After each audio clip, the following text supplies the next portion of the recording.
Tere tulemast kuulama Euroonikuse taskuhäälingut. Tänases saates me vaatame üle mõningad põnevad ja võib-olla veidi teistsugused uudistooted, mis on meie valikusse tekkinud ja mida me oleme avastanud ja mis võib-olla on natukene erinevad kui tavapärased külmkapid või telerid. Ja nendest ma olen kutsunud rääkima meie tehnikaeksperdi Kristjani. Tere tulemast. Tervist. Ja alustame võib-olla sellistest suvistest asjadest, et nendel inimestel, kellel on kuskil maa suvila, kus võib juhtuda, et on kehvasti elektriga, näiteks on äikesetormiga mõnikord jooksevad juhtmed maha või juhtub midagi muud sellist ja peab ootama, kuni see ära parandatakse. Ja sellise asja jaoks on tänapäeval olemas sellised hästi võimsad akujaamad või nagu akupank, aga siis akupank steroididel, eks ole, et hästi suured. Mina võrdleksin neid võib-olla natukene generaatoritega, aga siis vahe on selles, et kuigi nad on veidi kallimad kui tavaline generaator, siis vahe on selles, et esiteks ta on loodussõbralikum, ta ei erita mingisuguseid kahjulikke aineid välja, siis heitmeid, ja teiseks on see, et ta on vaikne, et ikkagi nagu akupank on akupank ja ta ei tee mitte mingisugust häält, generaator müriseb kohati päris kõvasti. Ja võib-olla me peaksime nendest arvudest rääkima, et mida see tähendab, et ma vaatan pilti, näeb välja täitsa nagu selline ratastega, mis ta on, see autokülmik on ju, et päris suur kohver. Aga et ütleme, et kui vool ära läheb, et kaua ma sealt saan elektrit? Sõltub nüüd sellest, mida sa tahad sellega teha, eks ole, et siin kõige suurem neist selline ratastel järgi veetav ja väga raske on, mis meenutab sellist päris korralikku generaatorit, on 3600 vatt-tundi, mis tähendab seda, et kui teil on 3000, kui te panete sinna 4 auguga pliidi, siis ta töötab põhimõtteliselt tund aega, eks ole. No. Kui te panete sinna sellise tavalist kodus kasutatavad asjad, paar arvutit, mõned telefonid, võib-olla teleri näiteks külge, siis ta töötab ikkagi niimoodi 24 tundi. Ehk siis ööpäeva elab ära tavatingimustes, kui te just ei taha seal toitu kuumutada, sest et toidu kuumutamine on kõige rohkem energiat võttev asi, eks ole. Mingid arvutid või telefoni võib laadida ilmselt paar nädalat, et selles mõttes nagu pole probleemi, eks ole. Aga sõltub jah sellest, kui palju asju, tarbivaid asju sa külge paned sinna. Et see on nagu see kõige suurem ja kõige võimsam. Aga need, ja muidugi siis on ka see, et tal on olemas siis 4 tavalist 230 voldi pistikut, loomulikult terve hunnik USB-sid ja muid selliseid asju ja minu teada saab ka laadida auto 12 voldi pealt, nii et võtab ka rohkem aega kui 230 voldi pealt laadimine, aga kui sul on olemas näiteks auto akus on veel voolu, aga mujal enam ei ole, saad ka sealt lasta.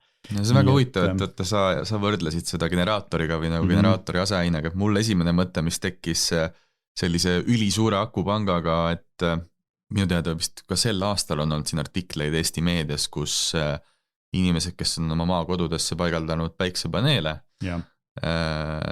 ütleme nii, et kui paneeli paigaldus on käinud üsna valutult, siis võrgu võimsus või õigemini siis selle võrku tagasi müümine on osutunud keeruliseks, kuna vastav liitumine ei pruugi maksta enam isegi mitte paar tuhat eurot, vaid pakkumised on 50 000 eurot olnud.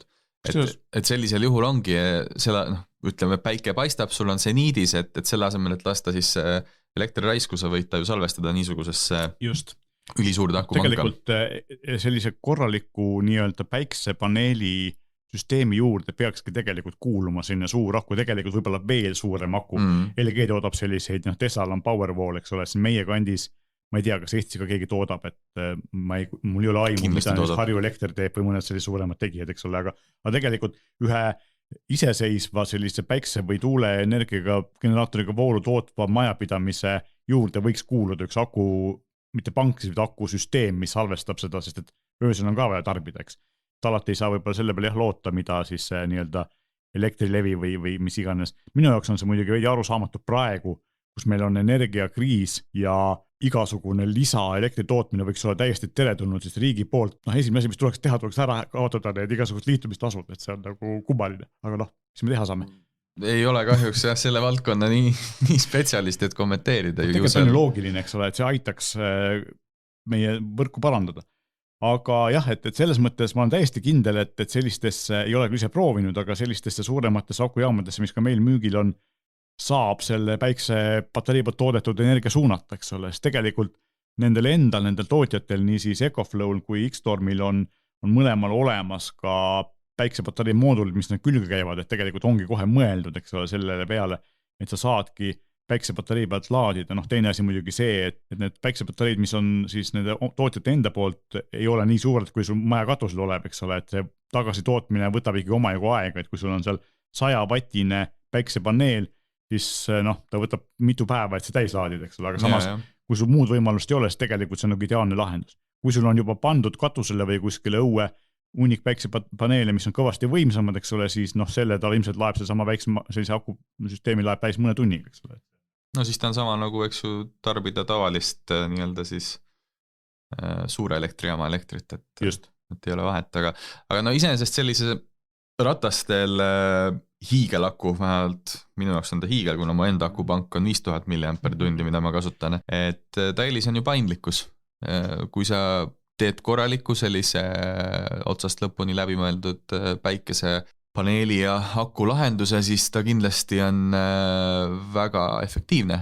Aga võt, kui nüüd suvi läbi saab, et siis noh, neid akusid sa hakka seina pealt maha kruvima ja näiteks oma siia linnakoju kaasa võtma, samas sellise ratastel panga võid vabalt jäletada siia tagasi.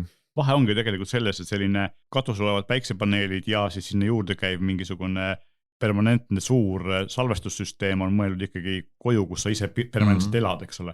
Kui sa lähed suvilasse, siis tegelikult ongi mõistlik just selline kaasaskantav asi kaasa võtta, eks. Nendel aegadel, kui sa ise seal ei ole, kui sul seal mingit külmikut ei ole, mis pidevalt voolu vajab, siis tegelikult ei ole ju vahet, kas seal on kogu aeg see ühendus olemas või ei ole, eks ole. Aga see hetkel, kui sulle tarvis on, meie suvi, eks ole, ongi teada ju, et just sel hetkel, kui sa tahad suvilas olla, tuleb see äiksetorm, eks. Talvel seda väga tihti ei ole, eks. Mis tähendabki seda, et sellise aja üle elamiseks on see nagu väga suurepärane lahendus minu arust. Jah, kindlasti ja no eks viimastel aastatel on ju hästi populaarseks muutunud glamping, et ühte korraliku glampingu telki peaks kuuluma ja elektrivarustus ka, et kui kuskilt pole võtta seda voolu, siis sa võid põhimõtteliselt kuhu iganes metsatukka või tiigi äärde panna oma sellise jaama püsti. Kummasel kombel on, ma tean, Inglismaal on see glampingu saitidel hästi populaarsetel on see nagu nende üks põhimõte on see, et meil ei ole mingisugust voolu, et mingi telefoni sa laadid ei saa ja sa oledki välja lülitatud, eks ole, see on nagu üks müügiargument kohati. Aga kui sa ise lähed kuskile nii-öelda telkima või lihtsalt olema, siis jah, mõnes mõttes pikemaks ajaks on just mõistlik selline asi kaasa võtta, kui nad sellest saad voolu, eriti kui sa autoga lähed, eks ole, saad voolu rohkem kui akupanka mahub, kõvasti rohkem, et saad ka vajadusel teed keeta või midagi ennast sellist veekeeti kaasa võtta. Aga teine asi tegelikult, mis on sellistes akupankade turul nagu järjest tõusev trend ja mis ka meil siin X-Stormi valikus on olemas, on, esimene asi on sellised hästi põrutuskindlad akupangad, et kui sa tõesti lähed kuskile matkama või mingitesse ekstreemsetesse oludesse, siis ei karda nagu tugevamaid lööke. Ja teine asi, mis on nagu veel eriti oluline praegu on sellised standardse akupanga suurusega, aga kiire laadimisega ja hästi võimsad akupangad, et kui tavaliselt meil on marjunud akupangaga saab laadida telefoni ja tahvlit ja võib-olla kõrvaklappe, siis nendega saab laadida 130 vatti akupangaga saad laadida kõige võimsamat arvutit, eks ole, et kuigi tal ei ole ilmselt küljes küll sellised mingid suuremaid pistikuid, aga on olemas siis USB-C ja tänapäeval rõhuv enamus arvutid on juba USB-C-ga, vahet pole, kas see on Mac või see on Windowsiga arvuti, ma ei tea, võimsam suurem iPad, eks kõik need asjad laedida sellega ära ja sa laedin ära kiiresti.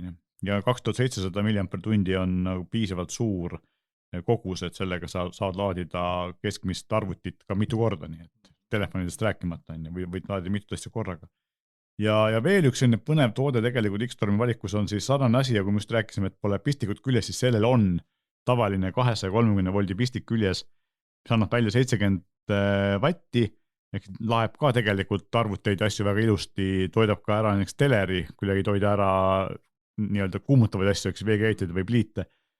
Aga ja temal on 69 vatt-tundi, ehk siis põhimõtteliselt ongi nii, et sellise rohkem tarbivat asja saad sa kasutada seal umbes tund aega, ehk siis ütleme 1,5 tundi kestab MacBook Air sul selle pealt. Ja 1,5 tunniga vist MacBook Air laeb ennast täis ka nii, et saadki ühe korra arvuti täis laadida sellega. Kui sul ei ole, või kui sul on mingi selline arvuti, eks ole, millel ei ole klassikalist või uuemad USB-C pesa, siis MacBook Airil muidugi on, eks ole, siis saad laadida ka neid, mis käivad siis tavalise. Jah, aga tal on eks USB-C väljund on ka olemas. Loomulikult, et sa saad laadida ka kui Maci laadida, siis ilmselt mõistlikum oleks sellega seda teha, on ju, ta läheb küll aeglaselt, aga ta läheb küll, et olen ise ka proovinud. Minu arust ütleme nii, et komplektis on ka, äkki paneb Apple kaasa 96 vatise laadi ja siis ka 45-sega ilusti laeb ära lihtsalt, aeglasemalt veidi. Sõltub jah, mis sa teed ka selle arvutiga, et kui sa ikkagi piinad teda ja siin salvestad mingisugust 8K videot samal ajal kui laed, noh siis ilmselt see laadimine on väga pikk tegevus, aga kui paned klapi kinni ja juhtme taha, siis väga edukalt laeb ära. Lihtsalt nagu selle jah, akupanga eripäraks on see, et mina pole varem näinud sellist, et selline piisavalt pisike akupank, kubiku või ristkülgkujuline, millel on siis tavaline voolupistik küljes. Minu arust ta näeb välja nagu väga levinud on ju need autoinverterid. Ma küll vaatasingi, et inverter, aga siis tegelikult on näed e-poes kirjas, et täitsa aku on sisse ehitatud, et väga huvitav toode. On, et selles mõttes X-Stormi asjad on veel eriti, nad on eriti tugevad, eriti raged välimusega ja sellised tugevdustega iga pool ümber, et nad kestavad väga, väga hästi ka ekstreemsetes oludes. Ja siis neile kõigile on võimalik juurde panna päiksepaneel, 2 varianti on, et üks on väike, mis siis saab panna seesama pisikese akupanga kuskil aknalaua peal näiteks ja lasta seal laadida ja teine on siis selline suurem 100-wattine, mis laeb ka veidi suuremaid akupankasid kui siis need pisikesed. Nii et EcoFlow ja X-Storm. Just, et kui praegu veel suvi kestab ja augustis siis meil puhkused käivad, siis kui lähete maakoju, siis võtke kaasa. Aga sina oled lennutanud droone rohkem kui mina, et vanasti olid droonid kõik sellised hästi suured ja neid oli suht keeruline kaasa tassida, siis DJI kui kõige suurem ja vist nagu suht ainus tõsiselt võetud droonitootja praegusel hetkel turul, eks ole, mõned üksikud on veel, aga võib-olla laiatarbedroonidest, kui me räägime, eks, et kui me läheme spetsiifilisemaks, siis tootjate valik on laiem, aga nii ta on jah, et DJI on kuidagi väga lühikese ajaga, ütleme sellises tehnoloogia maailma mastaabis, väga head tööd teinud ja suure sellise tuntuse ja kasutajaskonna endale tekitanud, et omal ajal jah, Phantom Drone oli see, millega mina siin ikkagi Eesti kohal tegin pilti ja lendasin ringi ja siis ühel hetkel DJI tegi väikse innovatsiooni, et kuulge, droon ei peagi olema üldse nii suur ja kobakas, et sul on eraldi kohvrit vaja. Just, ja nüüd on need DJI minid, eks ole, et praeguseks on olema siis 3. versioon ja need nagu mahuvad ikka põhimõtteliselt taskusse, et selles mõttes põhimõtteliselt küll, jah. Seljakotti kindlasti. Ja lendab ju päris hästi, lendab päris kaua ja minu arust, mis on nagu DJI tugev külg või mida mina ei oleks osanud oodata, on see, et nad teevad väga häid kaameraid sinna külge. Need on koostöö Hasselbladiga, eks ju. Et nad on suutnud nagu ära võluda Saksa suure kaabertootja, kelle kaaber käisid kuu peal, eks. Ja nüüd on nad siis nii kaugele jõudnud, et nad on suutnud panna väga hea kaamera väga väikse drooni külge ja teevad sellega põhimõtteliselt, ega see mini ei tee kehvemat pilti kui Phantom, nii et lihtsalt kuna akud on väiksemad, siis nad lendavad natuke lühemat aega. Aga selle vastu aitab see, et on olemas see Fly More Pack ehk lisavarustuse komplekt, kus on olemas 3 akut ja eraldi laadijad, nii et saab nagu korraks ta kätte võtta ja aku ära vahetada ja uuesti lendu saata.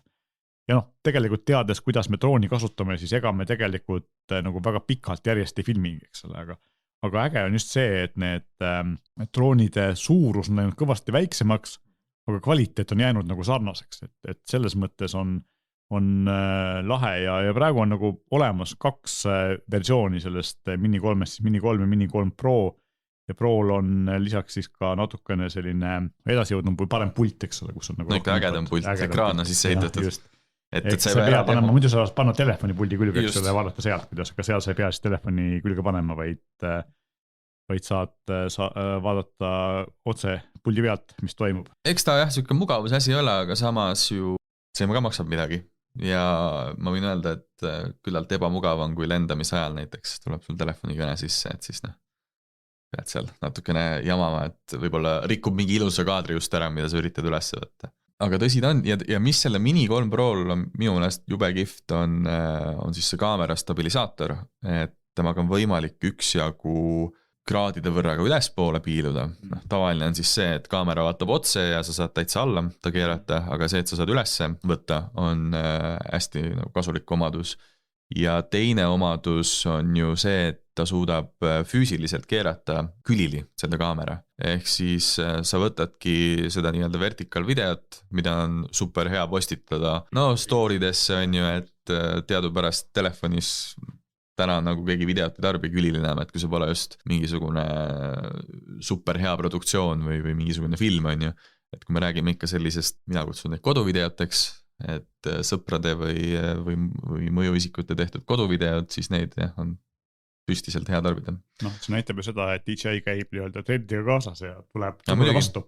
see on väga hea. Ja, et kindlasti tuleb ära proovida, et siis saame ka muljetada. Ja need DJI siis Mini 3 droonid on mõlemad, või ongi tegelikult sama droon, aga erineva puldiga, et on alla 250 grammi, mis on see piir, kus juhtimine läheb seaduse mõttes natukene keerulisemaks. Et me siin ei jõua neid kõiki neid tingimusi ära tuua, aga need on Transpordiameti lehel olemas, neid tasub vaadata. Ja selles mõttes on, et kindlasti nagu seal on vaja ennast registreerida, kui te soovite drooni lennutada. Aga 240 või alla 250 grammiste droonide puhul on need tingimused kõvasti kergemad ja lihtsamad, kui nad on raskemate puhul. Et seda nagu tasub arvestada. Mida nagu veel võib-olla tasub mainida on see, et kuigi drooni nimes on kirjas Pro, et siis sellest seda ei maksa üldse karta, et drooni on sisse ehitatud need turvalahendused 3 suunas, tajub takistusi ja isegi suudab takistustest autonoomselt mööda lennata, kui need on mingi teatava suurusega, et võib-olla päris pesunööri ei pruugi droon märgata, aga kui on ikkagi puu ees või mingi kaljulaadne moodustis, siis sealt ta lendab mööda. Ja DJ puhul on see, kogu tarkvaraline pool oli juba aastaid tagasi suurepärasel tasemel ja julgen pakkuda, et ta on veel paremaks läinud selle uue drooniga.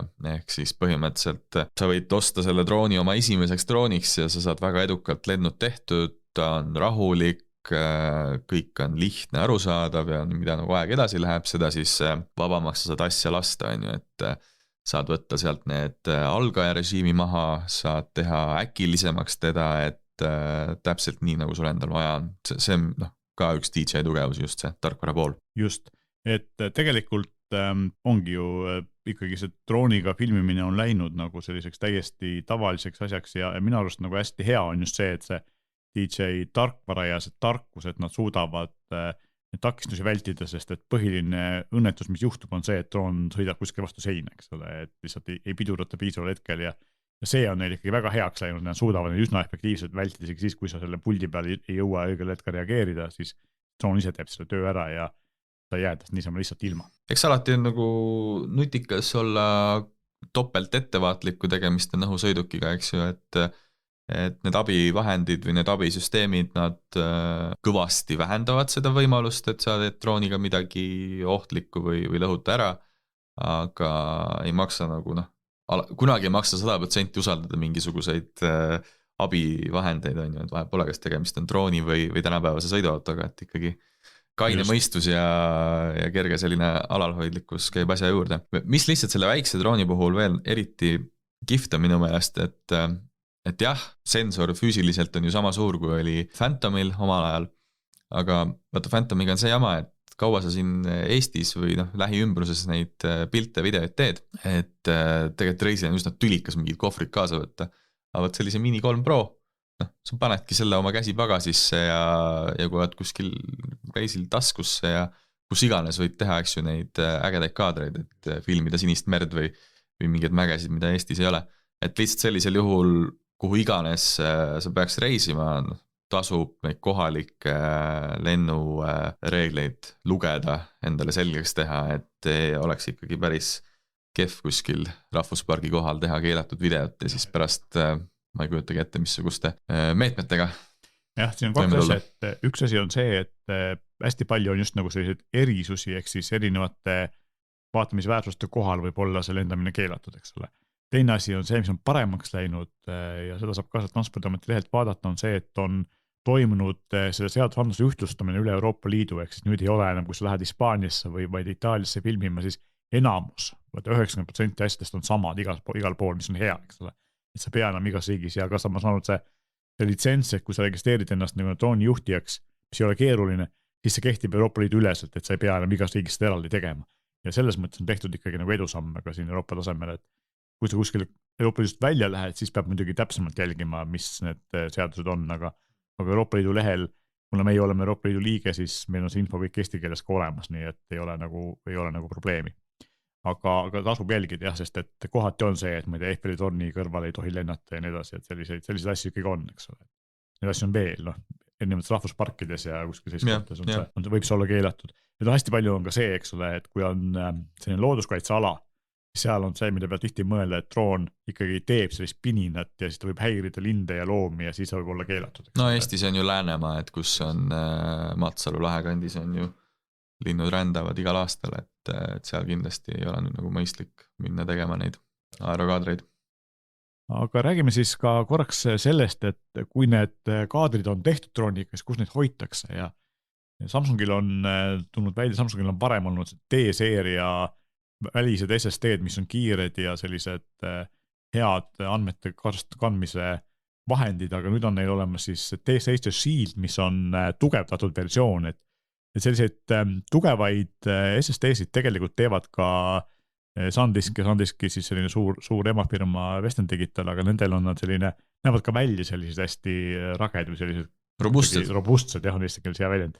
Aga see Samsungi D-seeria on alati olnud selline stiilne ja ka see uus on selline, et kui sul on väga ilus desktopi paigutus ja see nagu näeb välja, teed sul oma Instagrami pilt ja siis kui sul see SSD sealt peale asub, siis ta on nagu disaini element pigem kui selline häiriv asi, eks ole. Ja lisaks on ta tugev, et Samsung on ta sertifitseerinud siis esiteks on IP65 veekindel, teiseks on see, et nad väidavad, et ta kannatab 3 meetri kõrguselt kukkumist, nii et tegelikult ikkagi päris korralik tugev toode. Ja 1 terane ja 2 terabaidine siis mahuga, nii et sinna mahub mingisugused drooni või kaamera videosi oma jagu. Ja loomulikult, nagu me oleme rääkinud, et isegi kui sul asjad arvutis on olemas, siis tänapäeval arvutis on tõenäoliselt sul vähem ruumi, kuskil pilvehoidlas on ka vähem ruumi, et selline tagavara koht, kus oma andmeid hoida on tegelikult alati kasulik. Ja Samsungil on alati ju olemas ka krüpteerimistarkvara, et kui tõesti on väline ketas, mida sa kaasa tastid ja võib-olla juhtub, et ära kaob, siis saad ta ikkagi parooli alla panna, nii et keegi sinna teine ligi ei saa, eks ole. Minu arust sellised head andmete varundamise vahendid, ja lisaks siis tugev ja ka ilus. Ja Samsung on ju teada-tuntud ju mälutootja ka, just nimelt, kõige suurem. Kes on ehitanud kunagi viimase paari aasta jooksul omale näiteks lauaarvuti või seda lauaarvutit uuendanud, on tuttav Samsungi nende NVMe ketastega. Just, ja see on ka, eks ta on NVMe, sees on NVMe ketas, mis tähendab seda, et tal on 1000 megabaitis 1 gigabait sekundis andmetasust kiirus, mis on ikkagi päris kiire. Jah, et väga kiired, väga kvaliteetsed, kui võtsid endale head ketast. Ja loomulikult nagu tänapäeval kombeks ja vajalik USB-C pesaga, nii et ühendab igasugust erinevate seadmetega. Ja see on, ütleme nii, et kui veel mõned aastad tagasi siin oleks, ma ei tea, mina või sina natuke krimpsutanud nina, on ju, et mis USB-C, siis täna on küll nii, et mina ei taha musta asju, millel ei ole USB-C. Täpselt, et see 1 kaabli elu on ikka vägev. Minul on kodus veel 2 asja, mis ei ole USB-C-ga, üks neist on USB mikrofon, millel on mini-USB, mis on nagu eriti kummaline, ja teine on kindel e-lugel, millel on mikro-USB ja see piisavalt hea, et piisavalt vähe vajab laadimist, et selle vaelal üle, eks ole. Ma just vahetasin oma kindli välja ka, nii et nüüd on seega just Paperwhite'i vastu, et täpselt nagu sina, jälgin tooteid, kui ei ole USB-C, siis pigem kannatan, ootan, et tuleks see uus versioon välja. Täpselt, õnneks on see, et Amazon oli tegelikult üks viimaseid, kes selle liigutus ära tegi, eks ole, et neil tükk aega olid ka mikro-USB-ga olid kindlid kõik ja nüüd on siis lõpuks ka sinna läinud. Rääkides siis kaaskantavast asjadest, siis tegelikult on, mul jäi silma nagu üks lahe seade minu arust, et ma nimetasin seda siin dokumendis meile, sang on elus, ehk siis kunagi nimetatud sangadeks siis klassikas nimetusega magnetoolasid, mis on selline seade, kus on tavaliselt 2 kõlarit ja siis kas CD-mängija või kassetimängija, eks ole. Et see on ka siis selline klassikaline magnetoola, millel on raadio ja CD-mängija, aga lisaks on juures Bluetooth, eks ole, ja töötab ka patareidelt, nii et tegelikult see on kaasas kantav asi, mille saad võtta samamoodi maale kaasa ja panna oma telefonist Bluetoothiga tööle ja kui sul juhtumisi on, nagu paljud millest on kapis hunnik plaat, saad ka neid kuulata. Et selles mõttes klassikalise välimusega klassikaline sang, millel on lisaks juures Bluetooth, mis teeb ta kõvasti tänapäevasemaks kui paljud teised seadmed. Ja ma arvan, see CD-plaat on selle asja nagu tõmbenumber, et ega tänapäeval ei ole. CD-plaat või tagasi tuleb. Jaa, aga võtame jällegi kas või autod, et ei ole standardvarustuses CD-plaadi mängijat, eks. Toyota oli vist veel kus juures üks viimaseid autotootjaid, minu teada Lexustes olid ju kassetimängijadki veel sees. 2010 isegi äkki veel, aga see on ka juba 10 aastat tagasi, 12 aastat tagasi. Ja minul ei ole enam ühtegi CD-d, aga ma tean inimesi, kellel neid on ikka riiulite kaupa, nii et millegiga tuleb neid ometigi mängida. no kui sa oled kodust eemal, kodus kui sa mängid, siis on selleks juba teistsugused lahendused, et sul on ikkagi HIFI kindlasti mingisugune räkk ja seal sa naudid tugitoolis oma CD-sid. et siuke huvitav põnev seade ja 2 sellist PlayStationi vidinat, mis mulle jäid silma, üks on see, et PlayStation 5 on jupp aega müügil ja teatavasti ta on selline hästi valge või natuke musta ka, aga enamus sellest kontrollist on valge ja tagurpidi Oreo küpsis. Just, ja nüüd on Sonyl endal ametlikud katted, mille saad klõps sinna kontrollile peale panna ja üks neist on kõige levinum, kõige popim on must, et siis teed selle kontrolli valgest mustaks. Kui sul on kõik muu tehnika must, näiteks tahad, et oleks seal hästi soolanduks. Ja lisaks on siis selliseid värvikaid, ma nimetaks neid võib-olla Nintendo-likeks natuke, aga sellised roosad ja sinised ja lillad katted on ka olemas, et kui nagu soovid oma kontrolli natuke värvi anda või sellist natukene mängulisust lisada ka välimusse, siis need katted on olemas ja neid saab oma konsoolile panna, miks mitte osta mitu värvi ja vahetada vastavalt tujule. Noh, arvestades, et see PlayStation 5 on küllalt suur konsool ja kui ta ei mahu sul sinna telekakappi ära, mis ei pruugi ka hea idee olla jahutuse mõttes, et siis on ju super hea, et sa saad lõpuks ometi konsooli värvi panna klappima enda sellise, ma ei tea, üldise interjööriga. Et ilmselt see must on tõesti jah, selline kindla peale minek, et kuna ju siiamaani ongi PlayStationid alates 2 mustad olnud, siis see valge oli selline väike pivot või nagu ootamatu uuendus, et nüüd on jälle vanad head ajad tagasi. Kui sa oled eriti suur PlayStationi fänn, siis sul on võimalik osta endale klassikalise PlayStationi logoga lamp, mis ei ole küll ei valgusta väga palju, aga ta on siuke meeleoluvalgus või võib-olla öölambiks sobib väga hästi, et on see klassikaline logo, kus on siis need ruut 3 nurk X ja O, eks ole, või X ja 0 XO nimetatakse vist. Et need PlayStationi logo elemendid on seal erinevad värvi valgustusega, töötab siis kas USB-st või töötab patareide pealt, nii et saab ka panna tööle ilma voolvõrku pistmata. Aga see on dekoratiivlamp, et ta on pigem nagu valguskast, et lugemiseks ei kõlba, aga kui ehitad enda sellist mängukoobast või mingit tuba tahad teha kihvtimaks, siis selline kindlasti lamp annab. Mulle ta nagu eesilma, sest ta on nagu midagi hoopis teistsugust, et täiesti eriline asi, et võib-olla ei ole mingit praktilist väärtust, aga sellest on siuke meeleolu väärtus väga suur. Mulle jäi silma kui selline mänguhuvilistele kindlasti väga äge lisavidin. Kes tahab ise vaadata, siis e-poes meelelahutus ja kollektsionäärile, et selline põnev kategooria. Siin on väga põnevaid asju, et avastamist on üksjagu. Just.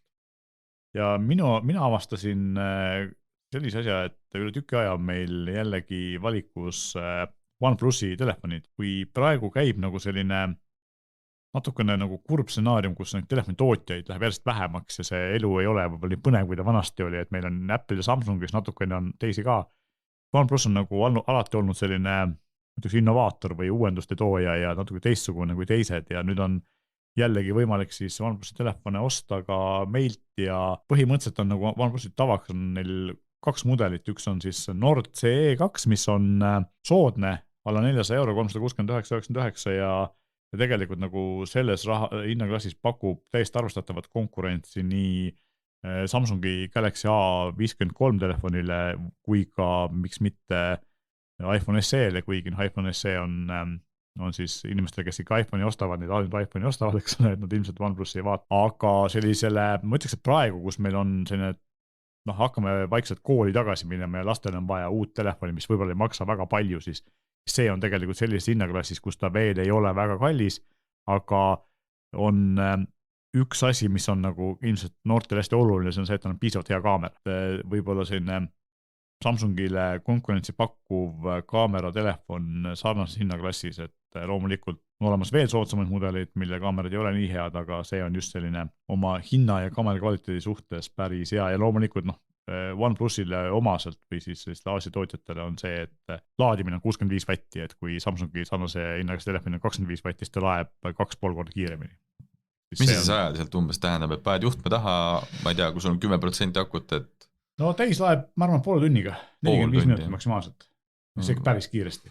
See on tõesti selline ja nad nagu lähevad seal ikka kohati päris nagu ulmeliseks, et siin juba 150 vatiseid laadimisi, et mida ootaks, et see tuleks arvutit, et telefonidesse võib-olla polegi vaja niimoodi, aga arvutitel on nii suur aku, et siin kiirem laadimine oleks tegelikult arvutitel ka väga, väga mõistlik. jah, ja teine on siis OnePlus Pro, eks ole, et Lipulaev. 10 Pro, mis on lipulaev jah, millel on veel ägedam, põhiline see, et tal on tippklassi protsessori ja siis veel ägedam kaamerasüsteem, eks ole, et see on ja loomulikult 120 Hz ekraan ja kõigem protsessor, mis praegu Androidi telefonid olemas on.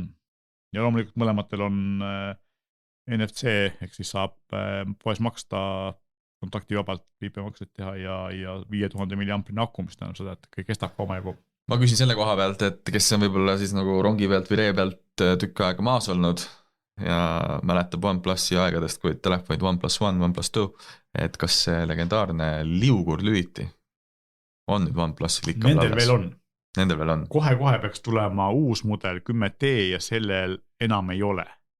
Mis näitabki seda, et tegelikult see OnePlusi emafirma Oppo, millega nad nüüd üritavad nagu seda sünergiat leida, ehk siis teha nagu sarnaseid tooteid, et kulusid vähendada ilmselt. See on üks nagu selle kulude vähendamise offer on see lüliti, mis tegelikult kõigile väga meeldis, sest et ainukest telefon, milles oli iPhone ja OnePlus. Jah, et saad hästi kiiresti panna telefoni hääletu režiimi peale või siis helina peale. See oli tegelikult 3 asendit vist, kui ma eksi. Jah. iPhone on 2 on ju. Kas see on niimoodi, et vaikimine, värin ja siis heli, eks just niimoodi. Ja noh, sellel on veel eriti, kui me rääkime laadimine, sellel on 80-vattine juhtmega laadimine ja 50-vattine juhtme vaba laadimine, mis on nagu uskumatult kiire.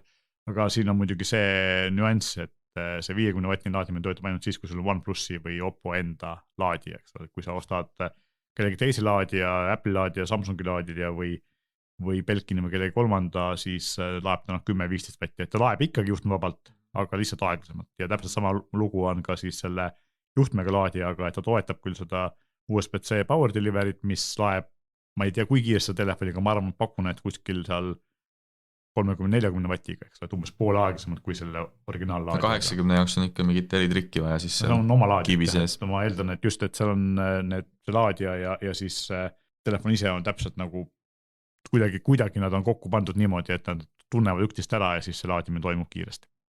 Noh, jah, eks see on nagu ohutuse huvides ka, et see on ikkagi päris muljetavaldavad numbrid, et ei saa võib-olla iga täitsa suvalise juhtmega seda voolu siin sisse lasta. Just.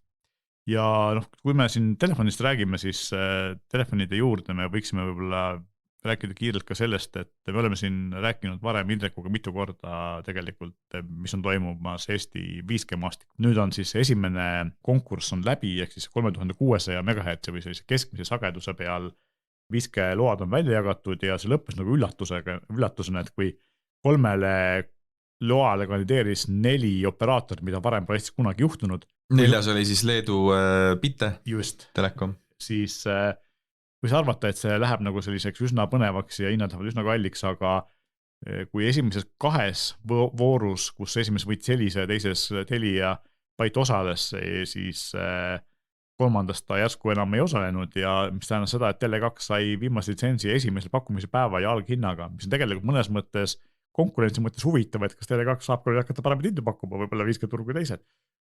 või siis teine variant on see lihtsalt, et noh, nad saavad, kuna see käis kiiremini kui sest esimene ja teine konkurss mõlemad võistis aega mingi 6 aega, et see kolmas lõppes 1 päevaga, siis nad saavad seda võrku arendama hakata ka väga kiiresti ja Tele2 on juba ka öelnud, et neil on nagu tegelikult osa asju valmis ehitatud ja nii kui see loa kinnitamise protsess on tehtud, nii nad hakkavad midagi avama. Hiljuti Tele2 tõstis tegelikult või tõstab nüüd siis septembrist vist, kui ma ei mäleta, tavalise kaabliga püsiühenduse hindu ja need 5G ühenduse hinnad on juba väga sarnased, et põrdes kohtades võib-olla ei olegi enam mõtet kaablit toorata, eriti kus sa pead kuskile seda veel vedama, eriti eks seda kuskil ei ole veel.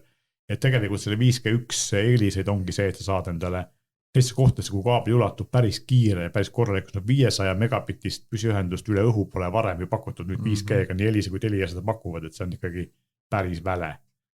Ja ma arvan, et enamus inimesed sellest ju tegelikult ka piisab, et see hilistus on natuke suurem või natuke aeglasem võib-olla, kui on kaabliühendus, aga noh, kui me ei tee midagi spetsiifilist tegema, seda tegelikult ei märka. Jah, sest kahjuks see magistraalvõrk või operaatori neutraalne valguskaabel ikkagi ei jõua igasse külasse ja talusse. seal on ka päris tihti see, et kui sinu lähedal on, siis sinu majani vedamine, et sa võib ikka ise kinni maksma ja lõpuks nagu päris kalliks läheb. Jah, ja sa pead ikka üksjagu õnnega koos olema, et sulle tuleb see kiri, et palju õnne me ehitame sinu piirkonda, eks ju, võrgu välja, et olen saanud seda rõõmu kogeda, aga ma tean, et paljud tuttavad, ka siin samas ju Kuldse ringi valdades, eks ju. Tallinnast me räägime siin 20 kilomeetrit ja no ei ole tulnud ka seda kaablit siia maani. Telia on tegelikult ju öelnud nüüd oma selle 5G, esimese asjana nii Telia kui Elisa tegidki siis 5G peale püsiühenduse, nad ei ole veel telefonid, ei paku veel seda sagedustel, aga nad on mõlemad öelnud, et eriti Telia, et kuna nende kõige suurem 4G kasutusala ongi see Tallinna ja suurlinnade lähiümbrus, kus on uus arendus, kuhu kaablid veel ei ulatu, siis sinna hakatakse esimesena pakkuma seda 5G ühendust ja ilmselt vormatakse ka, et siis need, kes praegu 4G peal on, võib-olla kiirem ühenduse peale üle lähevad, eks ole, et see võimalus on nüüd olemas. Ja Harjumaal samamoodi siin Kose ja Peetri on tegelikult Tallinna külje all, eks ole, aga teine asi ongi siis see, et kui me rääkisime maakodudest, siis maakodudega ongi see, et kohe sügisel, nüüd kus me Eesti riik on nagu tükk aega nagu 5G-ga natukene teistele ikka jalgu jäänud, nüüd on hakanud hästi kiiresti liikuma ja on välja kulutatud ka sügisel, eks ole, siis uue madalama sageduse konkurss, mis ma eeldan, et see käib sama kiiresti ja talveks on võib-olla saaks loota ja talveks on võib-olla ka siis sellistes kohtades, mis asuvad kuskil mastides kaugemal, eks ole, ma ei tea, mitme kilomeetri kaugusel on võimalik tegelikult 5G, et just kui me ennem rääkisime siin suvilatest ja sellisest kohtadest, siis sinna on nagu tegelikult see kõrgema sageduse peal keeruline seda signaali saada, aga madalama peal küll ja sinna saab alati panna ka katusele siis vähe suurem antenni, mis seda püüab, nii et selles mõttes ma ütleks, et interneti tulevik oli üsna helge meil. Jaa, lõpuks ometi, sest et sellest ju veskid jahvatasid ikka väga-väga pikalt, et oli siin erinevaid põhjuseid, miks sageduste väljaandmisega läks oodatust rohkem aega.